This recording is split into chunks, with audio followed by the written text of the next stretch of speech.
Top 3 din 10 cele mai bune seriale turcești din anii 2019-2020. Serialul Hercai s-a lansat în 15 martie 2019 și a avut finalul la 25 aprilie 2021. Protagoniștii serialului sunt Akın Akınozu și Ebru Şahin. Actorii dau viață personajelor Miran și Reyhan. Motoul serialului: iubirea care se naște din răzbunare. Serialul Hercai a devenit un adevărat hit în 2019, zguduind literalmente social media încă de la difuzarea primelor episoade. Povestea relatează dragostea personajelor principale, Miran și Reyhan, care au suferit multe urcușuri și coborâșuri, dar care au biruit tot ce a fost posibil. O versiune de ecran a romanului Hercai, scris de scriitoarea Sümeyye Koç, scoate la suprafață proverbul celebrului poet Mevlana. Mevlana a spus odată despre viață că durează exact cât trăiește un fluture, deci nu ar trebui să jigniți pe cineva, dar nici să vă ofensați singur. Triunghiul amoros este închis. Tânăra Reyhan este fiica familiei Şadoglu. La început, dragostea lui Reyhan pentru Miran părea imposibilă, deoarece sentimentele tinerilor s-au născut din răzbunare. Cu toate acestea, dacă nici măcar răzbunarea nu a putut învinge iubirea, atunci nici rivala ei nu le va putea sta în cale. Yaren, verișoara lui Reyhan, s-a îndrăgostit nebunește de Miran și vrea cu orice preț să-l cucerească.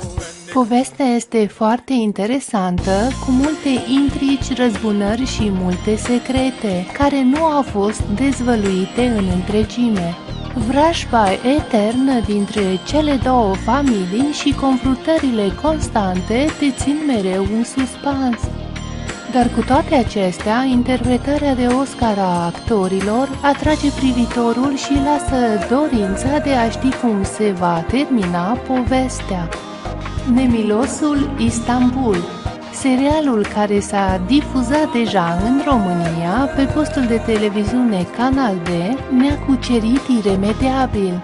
Serialul s-a lansat la 1 aprilie 2019 și s-a finalizat la 22 iunie 2020. Motoul serialului: nimeni nu este inocent înainte de a trece testul păcatelor săvârșite. Povestea vrea să transmită că la un moment dat în viața noastră, cu toții avem răni adânc gravate în inimă, răni pe care încercăm să le ascundem, însă pentru a realiza acest lucru, unii se sacrifică orbește, în timp ce alții îi lasă pe cei dragi în voia sorții, ba chiar îi aruncă în gura lupilor. Serialul nu este doar despre o poveste de familie fericită, ci și un serial plin de intrigi și secrete. Primul sezon al serialului a făcut pe spectator să verse multe lacrimi. Serialul și modul în care actorii intră în pielea personajelor este pur și simplu remarcabil. Există o mulțime de secrete în serial pe care la început nu le aflăm, dar în cel de-al doilea sezon toate secretele sunt dezvăluite. Una dintre cele mai bogate familii din oraș locuiește pe malul Bosforului. Agah este capul familiei care decide să-l căsătorească pe nepotul său Nedim, pe care îl iubește enorm și vrea să-i asigure o viață fericită după moartea sa. Dar există un punct semnificativ de ce nu este ușor să facă acest lucru. Nedim este într-un scaun cu rotile. fiica vrea să-i găsească lui Nedim o fată din satul său natal. Dar când reușește acest lucru și familia fetei vine la Cona, fiul cel mare al boierului se întoarce din America în sânul familiei sale. Soția boierului nu-l agrează deloc pe Nedim și se comportă foarte urât cu el, dar bineînțeles că soțul ei nu știe acest lucru. Sefirin Kızı. Serialul Fiica ambasadorului a fost lansat în decembrie 2019 și s-a terminat în 11 mai 2021. Motoul serialului: dacă vei muri, povestea ta va fi o epopee, dacă vei trăi, va fi o minciună. Protagoniștii serialului sunt Neslihan Atagül și Engin Akyürek, în rolul celor doi îndrăgostiți, Nare și Sancar. Neslihan este o actriță foarte îndrăgită și am avut ocazia să o vedem în serialul Dragoste infinită, jucând alături de Burak Özçivit. Serialul Fiica ambasadorului a avut un succes uriaș la început. Fanii serialului s-au împărțit în două tabere, cei care își doreau ca Nare să fie alături de Cediz și cei care doreau să vadă cuplul Nare-Sancar. Dar odată ce Neslihan a fost nevoită să părăsească serialul din cauza problemelor de sănătate, ratingul a scăzut drastic când actrița a fost înlocuită cu Tuba Büyüküstün.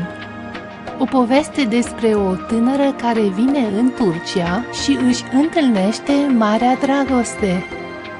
Tatăl ei este un ambasador celebru și își dorește în orice mod posibil ca fiica sa Nare să se căsătorească cu un bărbat pe care el îl consideră demn de familia lor. Sancar Efeoglu și Nare Çelebi, care este fiica ambasadorului, se iubesc nebunește, încă de la o vârstă fragedă, dar tatălui Nare este împotriva relației lor. Cei doi îndrăgostiți decid să fugă împreună și să se căsătorească în secret, dar în noaptea de după nuntă, Sancar se îndoiește de inocența lui Nare și crede că l-a înșelat. Degeaba încearcă Nare să-i explice cum stau de fapt lucrurile, pentru că soțul ei nu crede cuvintele ei și o explozează din colibă. Nare, de supărare, se aruncă de la marginea unei prăpastii și este grav rănită. După această întâmplare tristă, cei doi dispar și povestea lor devine epică. Sancar, care nu știe ce s-a întâmplat cu soția sa, crede că Nare l-a părăsit cu ușurință în căutarea unei vieți noi. 8 ani mai târziu, Nare se întoarce în viața lui Sancar exact în momentul în care el se căsătorește și este pregătit să înceapă o viață nouă. Nare încearcă să-i explice prin ce calvar a trecut, însă fostul ei iubit încă nu o poate crede. Dar Cediz, prietenul lui Sancar, o crede și o susține. Urmează videoclipurile cu celelalte 7 seriale, așa că fiți pe fază! Vă mulțumesc pentru vizionare!